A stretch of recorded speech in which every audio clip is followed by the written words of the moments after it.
हम सभी जानते हैं कि परमात्मा शिव बाबा के मुख्य 3 संबंध हैं जो नियमित रूप से मुरली में दोहराए जाते हैं: बाप, टीचर और गुरु। शिव भगवान उवाच, जब जिस संबंध की आवश्यकता है उस संबंध से याद करो तो प्राप्ति होगी।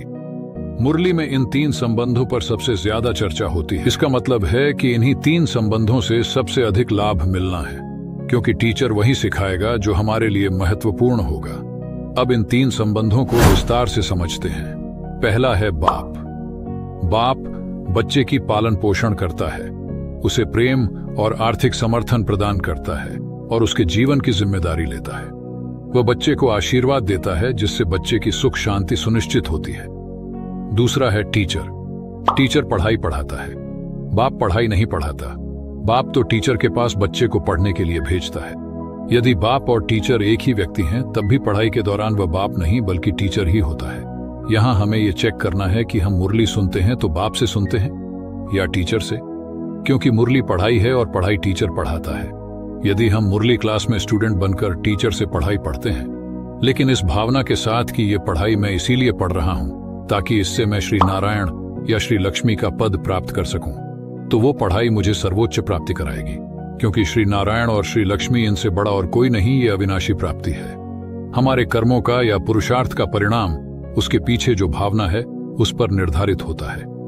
इसीलिए पढ़ाई में लक्ष्य जरूरी है। टीचर का काम होता है छात्र को योग्य बनाना और उसे लक्ष्य तक पहुंचाना।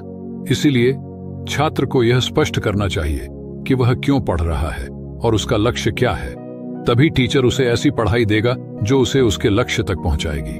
यदि हमने अपने ब्राह्मण जीवन में कोई स्पष्ट लक्ष्य नहीं बनाया है, तो हमने परमात्मा के साथ टीचर का संबंध सही से नहीं जोड़ा है। हमने परमात्मा को पिता स्वीकार कर लिया तो हम उसकी प्रॉपर्टी अर्थात स्वर्ग के अधिकारी तो बन गए, लेकिन स्वर्ग में ऊंच पद टीचर ही दिलाएगा।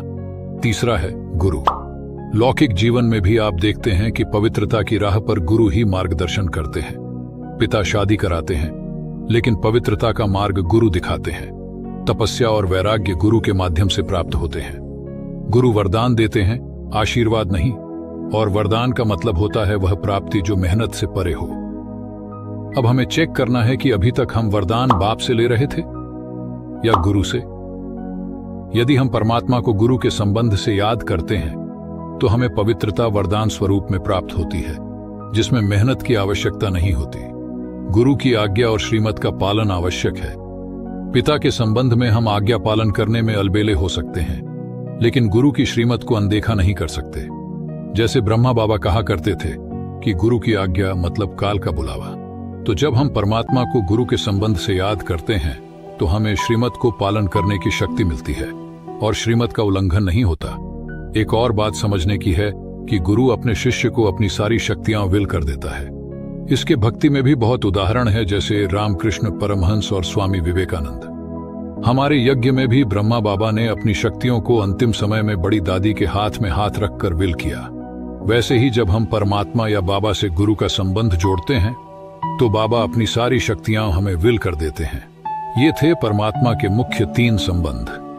आशा है कि आपको तीनों संबंधों का स्पष्टीकरण हो गया होगा। आप परमात्मा से यथार्थ संबंध जोड़कर अधिक प्राप्ति करेंगे, क्योंकि विधि से ही सिद्धि प्राप्त होती है। इसलिए विधि को सही तरीके से अपनाना आवश्यक है। यदि विधि सही नहीं है तो सिद्धि अर्थात प्राप्ति भी नहीं होगी। ओम शांति। शुक्रिया।